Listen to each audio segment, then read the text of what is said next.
सालों में आए भी नहीं थे। 2024 में आई थिंक ये क्वेश्चन आया था। तो एक आध क्वेश्चन आते हैं, तो कुछ कुछ सर्टेन टॉपिक्स हैं जो आप लोग एक बार गो थ्रू कर लेना है, ठीक है। उसके बहुत ज्यादा शॉर्ट नोट्स ना भी हो तो चलेगा, क्योंकि जैसे मैंने बोला ना, उसके ज्यादा क्वेश्चन आते नहीं, ठीक है। बट फिर भी एक बार आप लोग को थोड़ा सा देखना है, तो हम उस टॉपिक के बारे में बात कर देंगे जो चीजें आप लोग को देखनी है। तो पहले तो मुझे आप लोग में हैंड रेस करो जो संधान पोर्टल यूज करते हैं टॉपिक वाइज टेस्ट लगाने के लिए। आप लोग को कॉम्प्लीमेंट्री मिला हुआ है ना?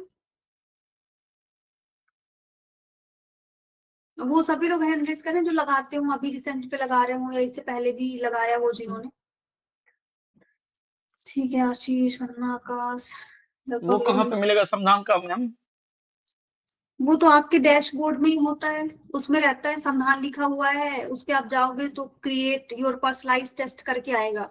टॉपिक चूज करना है, नंबर ऑफ क्वेश्चन चूज करने हैं, उसमें आपको टिक करना है कि ओनली PYQ चाहिए अलॉन्ग विद विजनाइज क्वेश्चन चाहिए।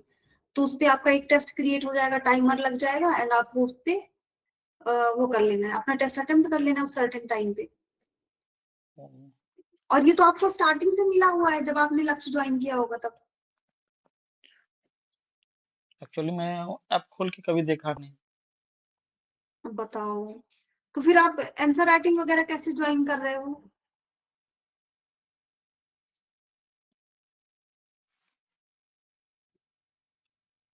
आंसर राइटिंग वगैरह कहाँ से अपलोड करते हो आप? अपलोड नहीं किए हैं, कुछ कुछ वहीं पे जमा किए, फिर उसके बाद नहीं किए। अच्छा, समय इशू था। तो अभी लिख रहे हो आप, आंसर राइटिंग वगैरह कर रहे हो अभी कि नहीं कर रहे हो? जी अभी तो कर रहे हैं। ठीक है, तो अभी एक बार आप लोग लगाना, ठीक है। तो अभी आप लोगों में रिसेंट में बाकी लोग हैंड डाउन कर लें। हैंड डाउन हैंड रेज वो लोग करें जिन्होंने अभी विद इन अ वीक लगाया हो संधान का टेस्ट।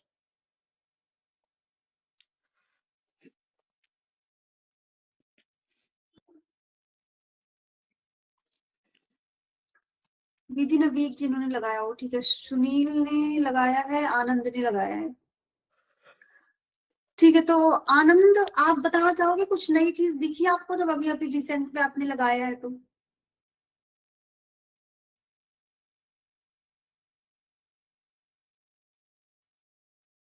आनंद, आपने भी लगाया है ना, आपका माइक ऑफ है, तो आप बताना चाहोगे, हैंड रेस किया है आपने, कि कुछ नया क्या दिखा आपको संधान में? मैम अभी उसको पहले तो था कि वो एक सेक्शन में आता था, तो अभी 3 सेक्शन में कर दिया है। करंट अफेयर का अलग कर दिया है, एडवांस का अलग कर दिया, एनसीईआरटी का अलग कर दिया। ठीक है, ठीक है, ठीक है। वो पहले एनसीईआरटी से ज्यादा क्वेश्चन इंक्लूड किए हैं ना? मैम आवाज नहीं आ रही। पहले एनसीईआरटी के क्वेश्चन ऐसे स्पेसिफिक नहीं दिए हुए थे, अभी एनसीईआरटी के क्वेश्चन उन्होंने इंक्लूड किए, मैं ये कह रही हूँ। मैम क्वेश्चन का तो पता नहीं, लेकिन एनसीईआरटी का सेक्शन पहले नहीं था। हो सकता है क्वेश्चन रहे हो, पर एनसीईआरटी का सेक्शन नहीं था उसमें। ठीक है, ठीक है, ठीक है, ठीक है। बाकी लोग अपना कैमरा भी ऑन कर लीजिए। लोगों ने कैमरा क्यों ऑफ कर रखा है? प्रशांत, मुस्कान, सभी लोग कैमरा ऑन करिए। कैमरा क्यों ऑफ कर रखा है? पर्सनैलिटी डेवलपमेंट यही से होगा, इतना सिखाया था आप लोगों को। तो देखो, जो लोग नहीं आप लोग जो ऐसे लोग हैं ना जो अभी नहीं यूज कर रहे हो संधान, तो आप लोग को थोड़ा सा यूज करना है अपने अकॉर्डिंग, जो टॉपिक आप रिवाइज कर रहे हो। क्योंकि देखो अभी ना प्रीलिम्स मोड स्टार्ट होगा, और उस टाइम पे लगभग सारे फैक्ट्स डेटा जो है ना, वो सारे आपको लगभग याद करने पड़ेंगे। क्योंकि यूपीएससी का जो 2025 का पेपर है, सभी ने देखा है, कुछ लोगों ने दिया भी होगा। तो उन्होंने कॉन्सेप्ट प्लस फैक्ट्स का जो नया ट्रेंड वो लेके आए हैं, तो बिना फैक्ट्स के तो चीजें होंगी नहीं। तो संधान में आप को काफी ज्यादा मतलब अपॉर्चुनिटी मिलती है इसके रिगार्डिंग, कि जो भी सर्टेन टॉपिक पढ़ रहे हो तो आप रिकॉल करने के लिए टेस्ट लगा सकते हो। तो संधान से रिलेटेड अगर आप लोग के पास कोई क्वेरी हो, कुछ इश्यूज आ रहे हैं, कुछ आप लोग बताना चाह रहे हो, तो आप लोग बता सकते हो मुझे। कोई भी जो संधान यूज कर रहा हो, अगर आपको कुछ लग रहा हो कि हाँ कुछ प्रॉब्लम्स आ रही है, कुछ सर्टेन मैम इश्यूज है। हाँ नंद, मैम बताइए। दिक्कत उसमें पहले क्या था कि एक ही देता था तो क्वेश्चन सही हो जाते थे, पर एनसीईआरटी के तो सही जाते हैं क्वेश्चन। लेकिन एडवांस का इतना मतलब मुझे टफ लगता है कि उसमें अगर 10 लगा रहा हूँ तो कभी 2 सही जाते हैं, कभी 4 सही जाते हैं। सिर्फ एडवांस का ही लग जाता है, कभी कि करंट अफेयर के सही जाते हैं। तो एडवांस में भी तो सर्टेन टॉपिक होंगे ना, जैसे एक दो अगर उसमें भी सही हो रहे हैं, तो कुछ सर्टेन टॉपिक्स होंगे जो आप गलत कर रहे होगे। मैम जैसे पॉलिटी का तो बहुत पढ़ा है, पर उसके क्वेश्चन लगता है कि हाँ मैं सही लगा रहा हूँ, लेकिन जब आंसर देखता हूँ तो लगता है फिर गलत जा रहे हैं।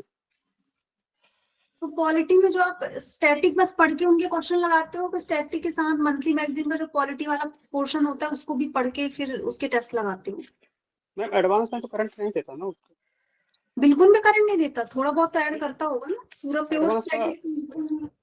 हम्म। मैम करंट का सेक्शन ही अलग कर दिया, तो उसमें सिर्फ करंट के क्वेश्चन आते हैं। करंट का सेक्शन तो कुछ स्टेटमेंट्स तो इंक्लूड करता होगा ना, कंटेम्पररी करंट अफेयर होते हैं जो 1 या 2 या 3 साल पुराने थे, जैसे कि आर्टिकल 21 से रिलेटेड जो चीजें हैं वो तो उसको प्योर साल 6 महीने का करंट अफेयर होगा जो प्योर करंट अफेयर वाले सेक्शन में जाएगा। बाकी कंटेम्पररी वाले में तुमको इंक्लूड करेगा ना जो रिपीटेड करंट अफेयर आपके 2 3 4 साल से मुद्दे चल रहे हैं। हाँ मैम वो तो आता है। हाँ, तो वो भी तो आपको उसका आइडिया होना चाहिए ना, अगर आप रिसेंट की मंथली मैगजीन पढ़ोगे तो थोड़ा बहुत आप उसको कनेक्ट कर पाओगे। लेकिन अगर आप सिर्फ लक्ष्मीकांत या फिर सब वरना शॉर्ट नोट्स वगैरह जो आप बना रखे होगे, अगर आप प्योर सिर्फ स्टैटिक ही पढ़ के जाओगे तो फिर कैसे वो क्वेश्चंस आप हैंडल कर पाओगे? क्योंकि वो क्वेश्चन आपने सुन तो रखे हैं 2 3 साल से भी, अगर आप तैयारी कर रहे हो तो ऑब्वियस सी बात है कि सबने सुन रखा है जो भी करंट में मुद्दा चल रहा है। लेकिन जब तक आपने इन डेप्थ उसको रिवाइज नहीं किया है तो उसको सही करने की प्रोबेबिलिटी तो ऑटोमेटिक ही कम हो जाएगी।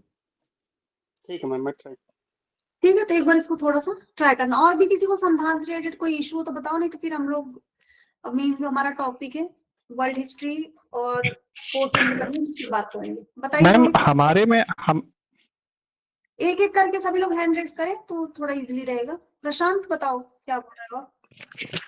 मैम हमारे में वो वाला सेक्शन नहीं दिखा रहा है कि एनसीईआरटी वाला। और दिखाएगा, आप क्रिएट संधान वाले में जाओगे, हमारा नहीं सभी के लिए है ना वो, आप लोग के पोर्टल में सभी के लिए है वो। आज मैम के एक मैंने बार कई बार मैंने अपडेट देखा करो, उसमें। और अगर अपडेट करने का कुछ ऑप्शन आता है ओके मैम ठीक है। देख लो, अगर अपडेट का कुछ ऐसा अच्छा ऑप्शन आ रहा हो कि आप पता उसके कारण नहीं दिखा रहा हो। ठीक है। हाँ वंदना, आपने भी हैंड रेस किया, बताओ क्या पूछ रहे हो? यस मैम, मेरे में भी करंट अफेयर्स और एनसीईआरटी का ऐड नहीं है, दिख ही नहीं सभी रहा। लोग अगर देखो उसमें अपडेट जैसा कुछ ऑप्शन दिखा रहा हो ना, ऐसा तो कुछ नहीं दिख रहा है मैम, ओनली की अपडेट प्रोफाइल है बस, ओनली, और कुछ नहीं है यहाँ पे। हाँ तो प्रोफाइल ही अपडेट करो, क्या पता वहीं से अपडेट हो जाए। सभी लोग देखो हैंड रेस करना है, मैं नाम लूंगी तभी बोलना है, ठीक है? सभी लोग इसका थोड़ा सा ध्यान रखेंगे। ठीक है, वंदना की बात हमने सुन ली है। रोहित, आपने भी हैंड रेस कर रखा है, आप भी बताओ क्या बोल रहे हो? और बाकी लोग अपना माइक ऑफ कर लेंगे। हाँ रोहित बताइए।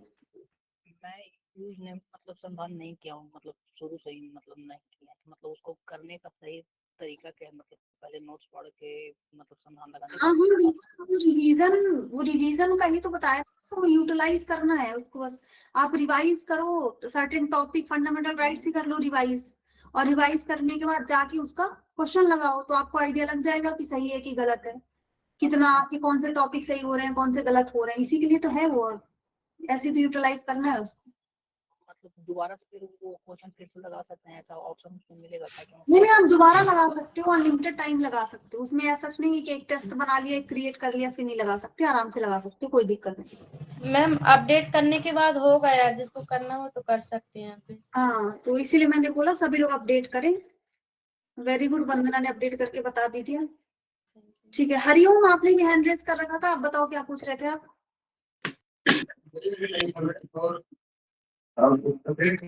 बहुत ज्यादा फंसा है हमारे आप ही नहीं है। बाकी लोगों को मेरी आवाज, एक सेकंड, प्रशांत आपको मेरी आवाज क्लियर आ रही है कि नहीं आ रही है? जी मैम आ रही है, आ रही है। ठीक है, और कोई ऐसा हो जिसको मेरी आवाज फंस रही है हरिओम से अलग?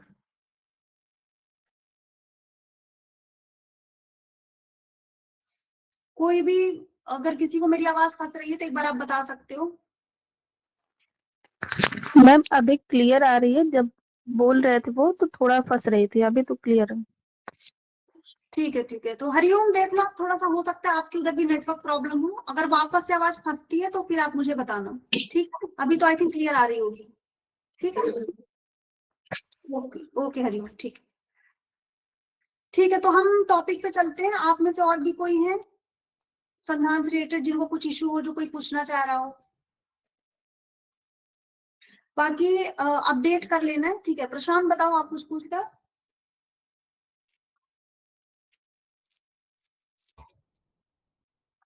प्रशांत माइक ऑफ है आपका, आपने हैंड रेज कर रखा है। नहीं मैम, पहले से हैंड रेज था, अभी कुछ पूछना नहीं। ठीक है ठीक है। अर्षदी आपने भी हैंड रेज कर रखा है, बताइए। मैम ये कह रहे थे वो संधान में ना दिखाता है वो कि ऊपर की 30-40 क्वेश्चन आएगा, लेकिन 5 क्वेश्चन ही आते हैं। जब करते तो 5 क्वेश्चन, दो से ज्यादा क्वेश्चन नहीं आ रहे हैं। नहीं नहीं, उसमें ऑप्शन है हाईएस्ट। उन्होंने देखो पहले ऐसा था, बट अभी ना मैक्सिमम 35 क्वेश्चन कर दिए हैं। पहले तो ऐसा था कि 65, 55, 45 ऐसे अगर ऑप्शंस आते थे, बट अब उन्होंने अलग अलग सेक्शन में कर दिया, तो मैक्सिमम 35 क्वेश्चंस का है। तो आप नीचे जाके देखना, उस पे ऑप्शंस होंगे 5 क्वेश्चन, 15, 25, 35 ऐसा करके ऑप्शंस आते होंगे। तो मे बी आप उसको नहीं। ऑप्शन दिखाते हैं बट चूज करने के बाद 5 ही आता है। अच्छा, किस टॉपिक में ऐसा है? हो सकता है कि उस टॉपिक में PYQ सब लगा रहे होते हैं। पॉलिटी का बहुत सारा वो किए थे, ये नहीं कि टॉपिक बहुत सारा 12-13 टॉपिक, उसमें ना मैं कम से कम 15 टॉपिक सेलेक्ट करने का है। मैंने बहुत सारा पॉलिटी तो पूरा पढ़ चुके हैं, तो बहुत सारा टॉपिक सेलेक्ट किए, तो उसके बाद भी 5 क्वेश्चन आए हैं। ठीक है अर्षदी। और भी किसी को सेम प्रॉब्लम है जैसा अर्षदी को हो रहा है? अर्षदी आप अपना माइक ऑफ कर लो। और भी किसी को है सेम प्रॉब्लम कि ज्यादा क्वेश्चन, नंबर ऑफ क्वेश्चन आप सिलेक्ट करते हो बट स्टिल आपको कम क्वेश्चन दिखाता है वहां पे? ठीक है, तो आई थिंक और तो कोई नहीं है। कोई नहीं, मैं एक बार देखती हूँ, उसके रिगार्डिंग बात करूंगी। एक बार आप भी अर्षदी, अगर आपका पोर्टल अपडेट नहीं हुआ तो अपडेट कर लेना। बाकी इसके रिगार्डिंग में एक बार बात करके आपको अपडेट कर दूंगी, ठीक है? ओके ओके ओके अर्षदी, ठीक। तो देखो, अब थोड़ा सा ना हम वर्ल्ड हिस्ट्री और पोस्ट इंडिपेंडेंस की बात कर लेते हैं। मैं सारी चीजें डिस्कस कर लूंगी, आप लोगों को जो भी डाउट होगा आप अपना नोट डाउन करते जाना, ठीक है? और जब मैं सारी चीजें आपको डिक्टेट कर दूंगी, ज्यादा इसमें कुछ है नहीं, ठीक है? हम ज्यादा टाइम लेंगे भी नहीं, और आप लोग को भी 2 दिन 3 दिन मैक्सिमम इसमें लगाना है। जो इंपॉर्टेंट चीजें वही पढ़नी है जहां से क्वेश्चन आते हैं, ठीक है? बाकी आपको वो चीजें जहां ज्यादा फोकस करनी है जो एक्चुअल में ज्यादा इंपॉर्टेंट है, जैसे सोसाइटी सोशल जस्टिस जिन लोगों का कंप्लीट नहीं हुआ हो, एथिक्स वाला theory part and case study जिनकी नहीं हुई हो, तो उनको उस पर थोड़ा सा ज्यादा फोकस करना है, उन्हीं को थोड़ा सा प्रायोरिटी पे रखना है, ठीक है? तो देखो, इस पे अपन का क्या क्या टॉपिक है, इस पे कुछ कुछ जो आपका ये पूरा PPT है ना, इसमें टॉपर्स की कॉपी भी इंक्लूडेड है, पूरा सिलेबस भी इंक्लूडेड है। तो देखो, ये तो आपका इसका पाठ्यक्रम है, ठीक है? इसका पाठ्यक्रम सभी लोग देख लो। इसमें आपका एक तो औद्योगिक क्रांति आता है, विश्व युद्ध के बारे में आता है, विश्व युद्ध जो आपके 2 विश्व युद्ध हुए हैं उनके बारे में पूछता है इस पे, ठीक है? उसके बाद फिर आपका राष्ट्रीय सीमाओं का पुनर्निर्धारण, इंडिया में पोस्ट इंडिपेंडेंस की बात हो रही है कि मेनली जो आपका जब इंडिया में स्वतंत्रता हुई, मिली भारत को स्वतंत्रता, अब सभी लोगों को पता है कि पाकिस्तान बना, पार्टीशन हुआ, और फिर आपका इधर पश्चिम में भी जो बांग्लादेश वाला रीजन है वो भी स्टार्टिंग में पाकिस्तान का ही पार्ट था, फिर उसका अपना नेशनल मूवमेंट हुआ, सेपरेशन हुआ, ये सारी चीजें हुई। तो हमारे इंडिया में राष्ट्रीय सीमाओं का पुनर्निर्धारण कैसे हुआ है? चाइना के साथ जो बॉर्डर लगता है, पाकिस्तान के साथ लगता है, बांग्लादेश के साथ लगता है, ठीक है? और आपका पूरा म्यांमार के साथ लगता है, उन सबका पुनर्निर्धारण कैसे कैसे हुआ, जो हम पढ़ते हैं ना, बहुत सारे मैकमोहन लाइन पढ़ते हैं, रेड क्लिफ पढ़ते हैं, जो सारी लाइन्स वगैरह होती है ना, तो पुनर्निर्धारण में इन्होंने हेल्प करी थी, ठीक है? और राष्ट्रीय सीमाओं का पुनर्निर्धारण में राष्ट्र के अंदर भी जो हुआ है कि बहुत सारे स्टेट थे ना, जैसे हैदराबाद के बारे में आप लोगों ने सुन रखा होगा कि हैदराबाद जो था वो किसके साथ रहना चाह रहा था? पाकिस्तान के साथ ही, कि उनको पाकिस्तान के साथ ही रहना है। जैसे बहुत सारे स्टेट से जम्मू कश्मीर अपना आजाद रहना चाह रहा था, तो ऐसे मल्टीपल चीजें थी, उनका पुनर्निर्धारण कैसे हुआ, सारी चीजें इंक्लूड कैसे हुई। उपनिवेशीकरण एंड भी उपनिवेशीकरण, उपनिवेशीकरण में सारी चीजें अंग्रेजों ने कैसा सब कुछ उपनिवेश वगैरह बनाया था, वर्ल्ड लेवल पे भी थोड़ा थोड़ा हम पढ़ते हैं, अफ्रीका के बारे में थोड़ा सा पढ़ते हैं, और जो आपका ये इधर इंडोनेशिया, मलेशिया, यहाँ पे सारी चीजें जो है, श्रीलंका, इनके बारे में भी थोड़ा थोड़ा हम पढ़ते हैं वर्ल्ड हिस्ट्री में। और भी उपनिवेशीकरण, डिकोलोनाइजेशन कैसे हुआ, वहां पे कैसे कैसे रिवोल्ट वगैरह हुए, ठीक है? स्वतंत्रता उनको कैसे मिली। और कुछ आपके इंपॉर्टेंट है, साम्यवाद, पूंजीवाद, समाजवाद, ये आप उसमें पढ़ते ही हो, जब आप इकोनॉमी पढ़ते हो ना, तो उस पर आप इनके बारे में थोड़ा सा पढ़ते हो। पॉलिटी में भी आप थोड़ी थोड़ी चीजें कवर करते हो, ठीक है? तो इनके राजनीतिक दर्शन और उनका मेनली समाज में क्या प्रभाव पड़ा, उसका बहुत ज्यादा मतलब किसमें इंपॉर्टेंस रहता है। बिकॉज आप चाइना का देखोगे तो चाइना में यही है कि जो आपका रशिया में सामने समाजवाद चल रहा था, उसका सक्सेसर बना चाइना, फिर आप देखोगे कि चाइना ने उसको बहुत ही पीक लेवल पे लेके गया कि काइंड ऑफ वहां पे डिक्टेटरशिप ही चल रही है समाजवाद के नाम पे। ठीक है, तो इसके बारे में थोड़ा थोड़ा सा आपको इन चीजों के बारे में थोड़ा सा देखना है, जो मेन इसका सिलेबस। ठीक है, उसके बाद स्वतंत्रता के पश्चात भारत के अंदर एकीकरण, इस बारे में मैंने बता दिया आपको क्या क्या चीजें हैं कि आपका देश के अंदर और फिर जो आपकी पूरी सीमाएं हैं, बॉर्डर हैं, वो कैसे डिटरमाइन हुई, सारी हमारे जो पड़ोसी देश वगैरह हैं उनके साथ। ठीक है, अब इसमें एक चीज ये है कि आपको अन्य जो हिस्ट्री है ना उसके अन्य कंपोनेंट्स में कैसे हेल्प करता है, जैसे कि आईआर में हेल्प करता है। अब आईआर में कैसे हेल्प करता है, देखो चाइना के साथ बॉर्डर कॉन्फ्लिक्ट इंडिया का बहुत ज्यादा रहा है। ठीक है, एक तो पाकिस्तान का इन्वॉल्वमेंट भी उसका वन ऑफ द रीजन था, बट हमारा खुद ही है कि बहुत सारे एरियाज है, लाइक आपका अरुणाचल प्रदेश हो गया वो क्लेम करता है, लद्दाख के बहुत रीजन को तिब्बत का एज अ पार्ट क्लेम करता है। तो मतलब आप देखोगे कि चाइना बहुत सारे एरियाज है जिनको क्लेम करता है कि वो उसका पार्ट है। तो आईआर को इंटरनेशनल रिलेशन को बहुत ज्यादा इम्पैक्ट करता है। हमारे चाइना के साथ इतना ज्यादा ट्रेड है बट स्टिल हमारे उसके साथ रिलेशन नॉर्मल नहीं है, उसका हिस्टोरिकल रीजन बहुत ज्यादा है, जिसमें से कि आपकी सारी रीजन है। ठीक है, उपनिवेशवाद, अंग्रेजों का आना, फिर सारी चीजें अलग अलग जगह एरिया को उन्होंने अपने अनुसार डिफाइन किए। फिर जब स्वतंत्रता मिली तो हमने देखा कि भाई यहाँ पे सेम एथनिसिटी के लोग हैं, नेटिव लोग सेम है, वो हमारे ही पार्ट ऑफ रीजन है, एंशिएंट टाइम से हमारा ही रीजन रहा है ये पूरा पार्ट। तो उसको डिफाइन करने में बहुत ज्यादा प्रॉब्लम हुई। तो आज भी जो हमारा इंटरनेशनल रिलेशन है अदर कंट्रीज के साथ, उसको ये बहुत ज्यादा इम्पैक्ट करता है। तो जो आईआर के क्वेश्चंस भी आते हैं वो भी कहीं ना कहीं आप इससे रिलेट करते हो, जो आप ये पढ़ते हो वर्ल्ड हिस्ट्री जो पढ़ते हो, तो ये आपको कहीं ना कहीं हेल्प करता है उसको समझने में कि आज की जो वर्तमान में जो स्थिति बनी हुई है, हमारे जो रिलेशन है अदर कंट्रीज के साथ, वो कहीं ना कहीं ऐतिहासिक जो चीजें चली आ रही हैं उसका भी एक परिणाम है। ऐसा नहीं है कि सडन रिश्ते किसी के साथ बहुत अच्छे हो गए या सडन खराब हो गए। ठीक है, क्योंकि कोई बहुत दूर है, रशिया के साथ हमारा कोई बॉर्डर नहीं लगता, यूएसए के साथ नहीं लगता, यूरोप के साथ नहीं लगता। यूरोप को हम क्रिटिसाइज करते रहते हैं क्योंकि उसने हमारे यहाँ आया और शासन किया, गुलाम बनाया। लेकिन आप देखोगे यूएसए और रशिया और अदर जो कंट्रीज है उनके साथ बॉर्डर नहीं लगता है, तो उनके साथ ऐसा हमारा इतना ज्यादा डिस्प्यूट का ऑप्शन बनता नहीं। डिस्प्यूट भी आप देखना तभी बनेगा अगर वो हमारे पड़ोसी का दोस्त होगा जिसके साथ हमारे रिलेशन अच्छे नहीं होंगे। जैसा टर्की है, और टर्की के साथ हमारा कौन सा बॉर्डर लगता है, कोई नहीं लगता, लेकिन वो हमेशा पाकिस्तान को सपोर्ट करता रहता है, आइडियोलॉजी उन लोग की सेम है, इसके कारण वो हमेशा उसको सपोर्ट करता रहता है। तो इसीलिए हमारे टर्की के हम कितनी भी हेल्प करें पर इन द एंड हमारे उसके साथ रिलेशन उतने अच्छे बन नहीं पाते। ठीक है, तो मेन आप लोग को समझाने का ये है कि बैक एंड पे क्या क्या चीजें चली हैं, ऐतिहासिक हिस्टोरिकल कैसी चीजें रही हैं, वो प्रेजेंट में चीजें कैसी होंगी, किसी के साथ हमारा रिलेशन कैसा होगा उसको बहुत डिटरमाइन करता है। ठीक है, फिर सोसाइटी के लेवल पे साम्यवाद, समाजवाद, पूंजीवादी सारी जो चीजें हैं सोसाइटी को कैसे इम्पैक्ट करती हैं।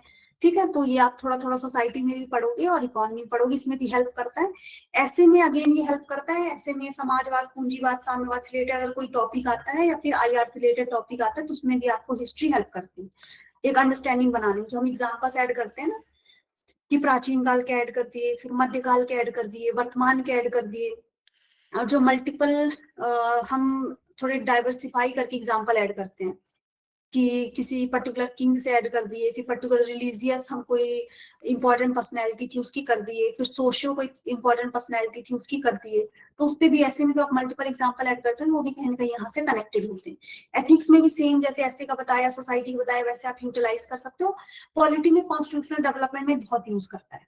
ठीक है, जैसे कि अगर आप पढ़ोगे उपनिवेशीकरण कैसे हुआ इंडिया पे, अंग्रेजों ने राज कैसे किया, तो आप ये चीज देखोगे कि कहीं ना कहीं जो हमने बहुत सारी चीजें ब्रिटेन के वहां पे जो चीजें चल रही थी ना, आपका जो इंडियन एक्ट 1935 था, वहां से जो मैक्सिमम चीजें हमने रेप्लिकेट करी हैं, एक्सेप्ट कर ली हैं, जैसे अंग्रेजों का शासन था उस टाइम पे, और जो है आपका ऑल इंडिया सर्विसेज है, ये सारी चीजें।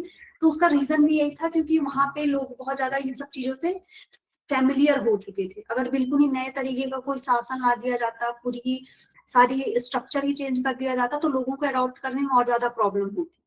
और स्वतंत्रता के टाइम में बंटवारा होना, इतने सारे लोगों का यहाँ से वहां विस्थापित होना, हम ऑलरेडी इतने सारे चैलेंजेस झेल रहे थे कि एक नए तरीके का पूरा ट्रांसफॉर्मेशन कर देना, नए तरीके का शासन लेके आ जाना भी उस टाइम के लोगों के लिए एक और नया चैलेंज हो जाता। ठीक है, तो उसका भी एक बहुत बड़ा रीजन था। देखो जैसे मैंने क्वेश्चन बताया, ज्यादा एफर्ट्स क्यों नहीं लगाना है, देखो 2017 में एक वर्ल्ड हिस्ट्री का आया था, पोस्ट इंडिपेंडेंस नहीं आया। 2018 में वर्ल्ड हिस्ट्री नहीं आई, पोस्ट इंडिपेंडेंस का एक आया। तो ऐसे ये चलता रहा। 2023 में तो किसी से क्वेश्चन नहीं आए, अल्टरनेट ईयर्स पे ही आए हैं। 2024 में एक ही क्वेश्चन आए हैं, सिर्फ और सिर्फ वर्ल्ड हिस्ट्री का, पोस्ट इंडिपेंडेंस का भी वो भी नहीं आया। तो इनके अल्टरनेट ईयर्स में चलता रहता है कि कभी एक वर्ल्ड हिस्ट्री से आ गया, कभी पोस्ट इंडिपेंडेंस से आ गया, और कभी ऐसा भी साल रहा जब आया ही नहीं। ठीक है, तो इसलिए इस पे ज्यादा आप लोग को फोकस नहीं करना है। कुछ सर्टेन टॉपिक्स हैं जिन पे आपको थोड़ा सा ध्यान देना है, उन पे काम करना है। ठीक है, और वो टॉपिक्स आपको पता चल जाएंगे कहाँ से, देखने के बाद। आप जब एक बार यहाँ पे आके देखोगे, पीवाईक्यूज देखोगे, ठीक है। पीवाईक्यूज के लिए मैंने इसीलिए हमेशा बोला है कि पीवाईक्यूज को हमें सबसे ज्यादा इंपॉर्टेंस देनी है। तो पीवाईक्यूज आप देखोगे तो देखोगे जो वर्ल्ड हिस्ट्री है ना, उसमें अगर देखोगे तो मेनली जो आपका विश्व युद्ध हुए हैं फर्स्ट एंड सेकेंड, उसमें एक्चुअल में काफी क्वेश्चन आते हैं। ठीक है, कि विश्व युद्ध का परिणाम क्या था, शक्ति संतुलन में कैसे इसने एक मेजर रोल प्ले किया। ठीक है, तो इन सब चीजों के बारे में, फिर डेमोक्रेसी को कैसे इसने इम्पैक्ट किया, तो इससे रिलेटेड आते हैं क्वेश्चन। पर देखो इतने नहीं आए, आप देखोगे 2017 में आया, 19 में आया, 21 में आया, फिर सीधे 24 में आया। ठीक है, तो 2 टॉपिक देख लेना, छोड़ना है नहीं। आप लोग को ये टॉपिक्स करने हैं, लेकिन उतना ज्यादा नहीं करना है। और अगेन विजनाइज का जो वैल्यू एडेड मटेरियल है, वहां पे लगभग चीजें मोर देन सफिशिएंट दी हुई हैं, तो आपको वहीं से लगभग चीजें देख लेनी है। ठीक है, इसमें क्वेश्चंस दिए हुए हैं, आप लोग एक बार गो थ्रू कर लेना। और ये आपका पोस्ट इंडिपेंडेंस के क्वेश्चन है, जिसमें कि देखो एक तो प्रशासनिक पुनर्गठन से संबंधित क्या क्या उनको प्रॉब्लम्स हुई, भारतीय रियासतों का एकीकरण जो मैं आपको बता रही थी ना, कि हैदराबाद था वो पाकिस्तान के साथ रहना चाह रहा था। बहुत सारे राज्य थे ऐसे जो बोल रहे थे कि नहीं, भाषा के आधार पर हमारा एकीकरण करो, जो सेम लैंग्वेज वाले लोग हैं उनको मिला के एक स्टेट बना दो। ठीक है, कल्चरल लेवल में बहुत प्रॉब्लम्स आ रही थी। तो जो पोस्ट इंडिपेंडेंस है ना, तो मेनली जो इंडिया ने प्रॉब्लम फेस की है, उसके जो चैलेंजेस फेस किए हैं उसके लेवल पे आपके क्वेश्चन आते हैं, उन्हीं पे सेंटर्ड क्वेश्चन आते हैं। जैसे देखो 2021 वाले में भी आया है, फिर 2016 में भी ये क्वेश्चन आया था, भाषाई राज्यों के संगठन। तो ये कहीं ना कहीं इस क्वेश्चन से आपका कनेक्टेड है। ठीक है, और बाकी आपका इस देखोगे 2017 वाला क्वेश्चन है, स्वतंत्रता के बाद अनुसूचित जनजाति के प्रति भेदभाव को दूर करने के लिए राज्य के द्वारा की गई 2 प्रमुख विधिक पहले क्या है। तो थोड़ा बहुत आपको पढ़ना पड़ेगा, जो आप वैल्यू एड मटेरियल लोगे तो उसमें आपको मिल जाएगा। ठीक है, उस टाइम पे मेनली जो लोग आप देखोगे जो प्रवासी थे, यहाँ वहां जा रहे थे, उनको सही तरीके से रिहेबिलिटेट कराने के लिए, जैसे कि दिल्ली में ही जो कैंप वाला एरिया है ना, तो जो सिंध वाला आपका प्रांत है, पंजाब वाला, वहां से जो विस्थापित लोग थे वहां इनको बसाया गया था। तो ऐसे बहुत सारी चीजें थी जो गवर्नमेंट ने उस टाइम पे की थी। तो कुछ कुछ सर्टेन, मतलब इतनी ज्यादा तो नहीं है, 5 या 6 हैं, और कुछ उन्होंने एक्ट्स वगैरह बनाए, कुछ लीगल उनके लिए स्टेप्स लिए। तो आपको 5 अच्छे पढ़ने पड़ेंगे। वर्ल्ड हिस्ट्री पढ़नी पड़ेगी, समाजवाद, साम्यवाद, पूंजीवाद, ये सारी चीजें आप इकोनॉमी में पढ़ोगे, सोसाइटी के लेवल पे भी थोड़ी बहुत पढ़ लोगे। ठीक है, तो इनको मिला के 6-7 टॉपिक हैं जो एक बार आपको गो थ्रू करना है। नोट्स नहीं भी बनाओगे तो चलेगा, अगेन जैसे मैं बोल रही हूँ 6-7 टॉपिक हैं जो आपको देखना है। ठीक है, ये देखो इन्होंने भी बता रखा है, उपनिवेशीकरण, विश्व युद्ध और विश्व युद्ध की महत्वपूर्ण क्रांतियां, जो फ्रांसीसी क्रांति और ये सारी क्रांतियां वगैरह उस टाइम पे जो हुई थी, इससे पहले और विश्व युद्ध के बाद अफ्रीका वगैरह में जो क्रांतियां की गई, अमेरिका में जो हुई, जहां से फिर फाइनली उनको इंडिपेंडेंस मिली, स्वतंत्रता मिली, उन सब के बारे में इस पे बात हो रही है, तो वो भी आप थोड़ा बहुत देख सकते हैं। ठीक है, और बाकी पोस्ट इंडिपेंडेंस का भी दे रखा है, तो ये आंदोलन वगैरह जो हुए थे ये आप सब देख लेना। बट वही है कि थोड़ा बहुत देखना, जैसे राजभाषा का मुद्दा हो गया और पुनर्गठन हो गया। ठीक है, ये ज्यादा इंपॉर्टेंट है।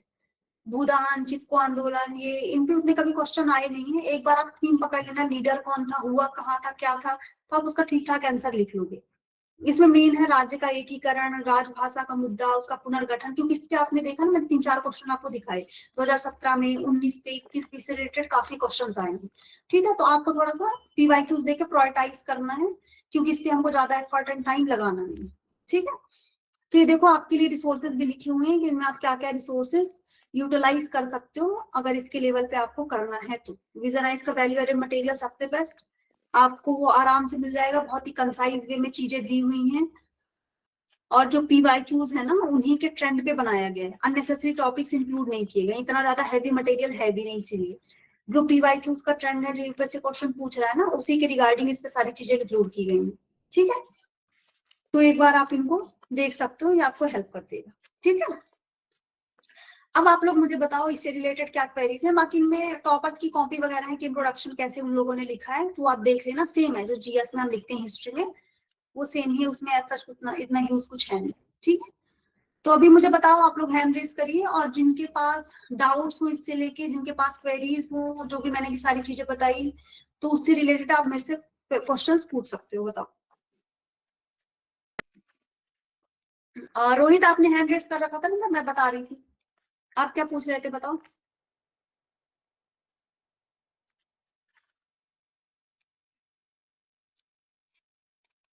रोहित, आप कुछ पूछ रहे थे?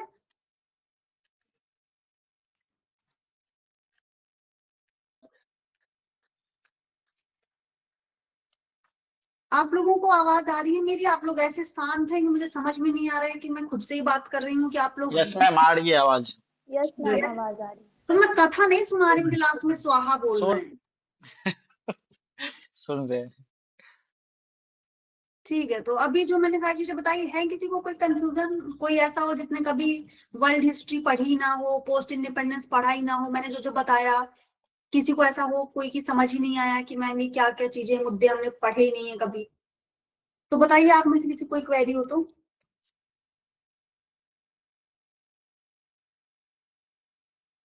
है किसी को कोई क्वेरी? देखो इसमें ना ज्यादा है नहीं, वर्ल्ड हिस्ट्री और पोस्ट इंडिपेंडेंस में, और अगेन मैं ज्यादा चाहूंगी नहीं कि आप लोग इसमें अपना टाइम वेस्ट करें। ठीक है, क्योंकि अगर आपको बेसिक अंडरस्टैंडिंग पता है कि विश्व युद्ध क्यों हुआ, कौन कौन से पार्टिसिपेंट थे, फिर वर्ल्ड वॉर, इतना बड़ा विश्व युद्ध होने के बाद, इतना ज्यादा विभीषिका युद्ध का झेलने के बाद भी यूरोपियन कंट्रीज जो आज अपने आप को बहुत ज्यादा सोफेस्टिकेटेड और बेस्ट बताती हैं, वो फिर से सेकेंड वर्ल्ड वॉर में कैसे कूद गई, कैसे इंक्लूड हो गई। यूएसए, ट्रम्प को चाहिए कि कोई उसको पीस प्राइज दे दे। यूएसए जिसको देखो आज सबसे ज्यादा कहता है कि हम दुनिया में शांति फैलाते रहते हैं, उसने कैसे अपने सबसे ज्यादा हथियार उस टाइम पे बेचे, अपने इकोनॉमी इतनी बड़ी खड़ी कर दी वर्ल्ड वॉर सेकेंड के टाइम से ही। तो ये सारी चीजें अगर आपको पता है, इसके बैक एंड की स्टोरी पता है, तो आपको इसमें ज्यादा टाइम इन्वेस्ट करने की या ज्यादा एफर्ट्स लगाने की नीड ही नहीं है। ठीक है, अगेन जो है आपका कि उपनिवेशवाद भी, उपनिवेशवाद कैसे हुआ, थोड़ा बहुत आइडिया होना चाहिए। अफ्रीका वगैरह में कैसे मूवमेंट्स हुए, यूएसए में भी कैसे मूवमेंट्स हुए थे। ठीक है, तो इसका थोड़ा थोड़ा आइडिया होना चाहिए। साम्यवाद, समाजवाद, पूंजीवाद, तो साम्यवाद देखो मेनली आपका रशिया बहुत बड़ा रिप्रेजेंटेटिव था उसका, तो रशिया में कैसे साम्यवाद था, किस हद तक चीजें पहुंची, उसके बाद फिर आपका चाइना कैसे इन्फ्लुएंस हुआ, फिर आज चाइना सब अपने आप को क्यों सबसे बड़ा लीडर बोलता है समाजवाद का। तो ये चीजें थोड़ी सी आपको देखनी पड़ेगी बैक एंड वाली। ठीक है, तो इनमें इतना टाइम नहीं लगेगा, 2-3 दिन में आप ये सारे कॉन्सेप्ट अपने क्लियर कर सकते हो। और अगर आपको लगे कि अरे कोई लिखी हुई है बुक में, वैल्यू एडेड मटेरियल में चीजें लिखी हुई है, तो मे बी हमारा कॉन्सेप्ट उतना क्लियर नहीं होगा, तो इसके लिए सबसे बेस्ट है यूट्यूब में जाओ और आप ना वीडियो सर्च करो, वर्ल्ड वॉर पे कर लो या फिर मूवमेंट्स पे कर लो जो उस टाइम पे हुए थे। इंडिया पे आप देखोगे जो लैंग्वेज के आधार पे स्टेट का गठन हुआ, स्वतंत्रता के बाद राज्यों का पुनर्गठन कैसे हुआ, क्या क्या चैलेंजेस फेस करने पड़े एडमिनिस्ट्रेटिव लेवल पे, इन पे आपको बस सर्च करना है यूट्यूब पे। 10-12-15 मिनट की इतनी अच्छी अच्छी वीडियो आ जाएगी, वो बिल्कुल आपको 3D एनिमेशन के साथ ना पिक्चरिक फॉर्म में इतना बढ़िया दिखा देंगे कि आपका पूरा कॉन्सेप्ट क्लियर हो जाए। ठीक है, तो जिसको लगे कि नहीं हमने कभी पहले नहीं पढ़ा है, इससे रिलेटेड कोचिंग भी नहीं की है, हमको आइडिया नहीं है, उनके लिए सबसे बेस्ट ये है यूट्यूब में जाना है, वीडियो सर्च करनी है, आपको आराम से वीडियो मिल जाएगी 10-12 मिनट में, हर एक टॉपिक के 12-15 मिनट की वीडियो होंगे, तो आपको इजिली वो हेल्प कर देगी। ठीक है, तो ये कर सकते हो आप लोग। अब आप लोग मुझे बताओ कि आप लोग को ऐसा कोई क्वेरी हो इस टॉपिक से रिलेटेड, तो क्योंकि मेन तो इतनी बातें करनी थी, हाफ एन आवर में लगभग हमने सारी बातें कर ली है। तो अगर आपकी कुछ क्वेरीज होंगी इस टॉपिक से रिलेटेड, जिनकी क्वेरीज हो बताएं, इन टॉपिक से रिलेटेड जिनकी क्वेरी नहीं है तो अदर कोई क्वेरीज हो सकती हैं जो पिछला हमने पढ़ा है, ऐसे हो गया, एथिक्स हो गया, सोसाइटी एंड सोशल जस्टिस हो गया, तो उससे रिलेटेड किसी की कोई क्वेरी हो तो बता सकते हैं, अदरवाइज फिर हम सेशन यहीं पे कंक्लूड करेंगे। तो किसी को कुछ पूछना हो तो हैंड रेस करिए। बताइए रोहित।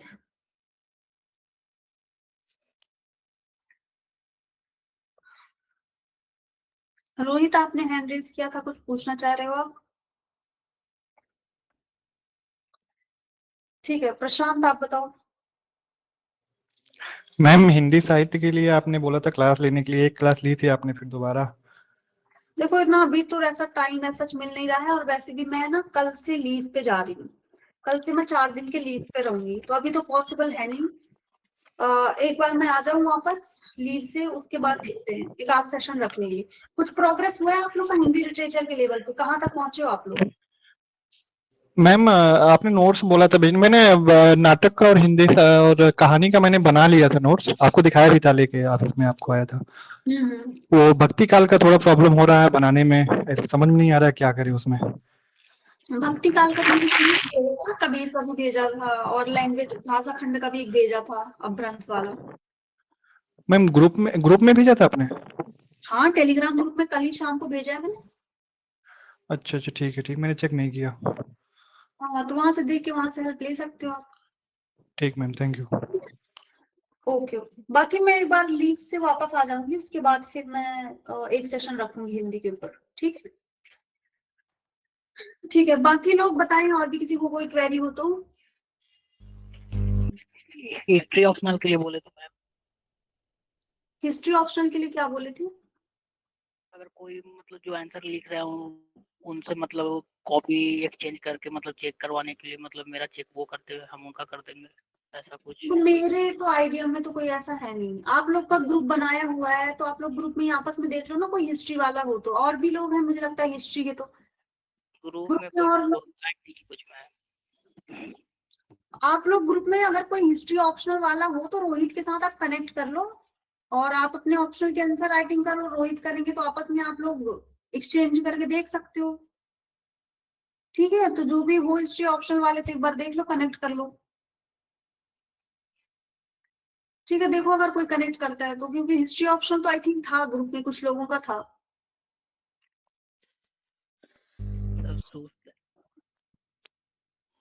ठीक है ठीक है, और भी बताइए, और भी किसी को कुछ पूछना है?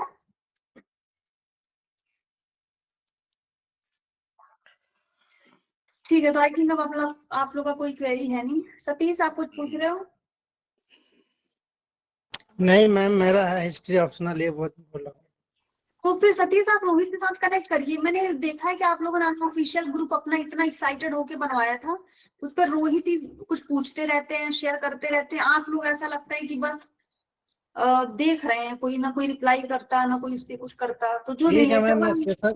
सेशन के बाद बात कर लेते हैं। हाँ, तो बात कर लो, और आप बस नहीं, बाकी लोग भी जो एक्चुअल में सेम चीज पे काम कर रहे हो ना, तो आपस में डिस्कस करोगे, काफी हेल्प होगी।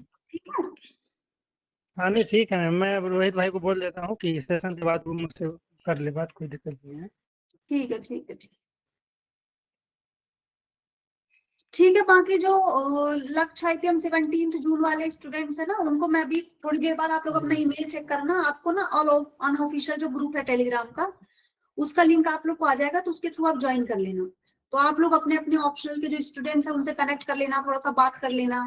ठीक है, आप लोग ग्रुप में ही सब पूछ लेना, सुनील, विवेक, आप लोग PSIR ऑप्शनल, ज्योग्राफी ऑप्शनल, मैं भी लिंक शेयर करूंगी, बाकी लोग ज्वाइन कर लो, फिर आपस में पूछ लेना, जिसका जो सेम ऑप्शनल वाले होंगे, शॉर्ट नोट्स बनाना, डिस्कशन करना, ये सब अनऑफिशियल ग्रुप बनाया इसीलिए गया था। ठीक है, तो उस पर आप लोग आपस में कन्वर्सेशन कर लेना, तो आप लोग को थोड़ा हेल्पफुल हो जाएगा आप लोग के लिए। ठीक है, नहीं ग्रुप का नाम आपको नहीं पता होगा, क्योंकि अनऑफिशियल ग्रुप है, आप लोग नहीं थे, 17 जून वाले बच्चे उस पे नहीं थे। अभी शेयर किया जाएगा आप लोग को लिंक, तो आप लोग ईमेल से ज्वाइन कर लेना। ठीक है, ठीक है स्टूडेंट्स, फिर आप लोग अच्छे से पढ़ाई करो, कोई क्वेरी होगी तो बात करेंगे। और देखो कल से ना, कल तो मैं रहूंगी, कल से मैं लीव पे जाऊंगी इवनिंग से 27 तक के लिए, तो तब तक तो सेशन वगैरह होंगे नहीं, और मैं फोन या कॉल्स पे अवेलेबल भी नहीं रहूंगी, बिकॉज मैं शादी पे जा रही हूँ, तो वहां पे थोड़ा सा फैमिली फंक्शन है, सारी चीजें, तो अवेलेबल मैं रहूंगी नहीं। तो उसके बाद जब मैं आऊंगी वापस 27 को, मैं भी ऑफिस आ जाऊंगी, तो उसके बाद ही मैं आप लोग से कनेक्ट करूंगी। ठीक है, तो आप लोग को कुछ पूछना है, कुछ बात करना है, तो ट्राई करना है कि कल तक आप लोग पूछ लो, बात कर लो। किसी को विजिट करना होगा तो कल विजिट भी कर सकते हैं, कल मैं ऑफिस पे रहूंगी। ठीक है, आशीष आप कुछ बोल रहे हो? एक बोले एक करके बात करनी, एक बोले करके मैम बात कि करनी। वीकली टारगेट जो दिया जाता था वो वाला अब नहीं आ रहा है। वीकली टारगेट तो आता है ना आप लोग का, वीकली टारगेट था तो सोसाइटी सोशल जस्टिस का, आज मैं शेयर कर दूंगी आप लोग को आगे का टारगेट, बाकी आपको यही पढ़ना है। ठीक है, ओके मैम। ठीक है, ठीक है। आज सभी लोग का दोनों ही बैचेस का टारगेट शेयर कर दिया जाएगा। सुनीता, आप क्या बोल रहे थे? आप भी कुछ बोल रहे थे? Hello ma'am. मैम मैं बाहर आई हूँ, क्लास नहीं ले पाई हूँ, जस्ट अभी ज्वाइन की हूँ। आप पीडीएफ भेज दीजिएगा आज की ये जो क्लास जो चल रही है हाँ उसका। हाँ, नहीं और सेशन मैं रोज भेज दी जाती है। हाँ हाँ, मैं बताओ। दिल्ली आ चुकी हूँ मैम, मुझे आपसे मिलना है, काफी कुछ मेरा छूट गया है। हाँ, मैं एमएनयू मैं ऑफिस में हूँ सुनीता। एमएनयू ऑफिस में जो टेस्ट सेंटर वाला है ना, तो आप सेशन के बाद अभी 15 मिनट बाद आप आ जाओ, आके मिल लो, आप कोई दिक्कत नहीं है। एक्चुअली मैम ठीक है मैम।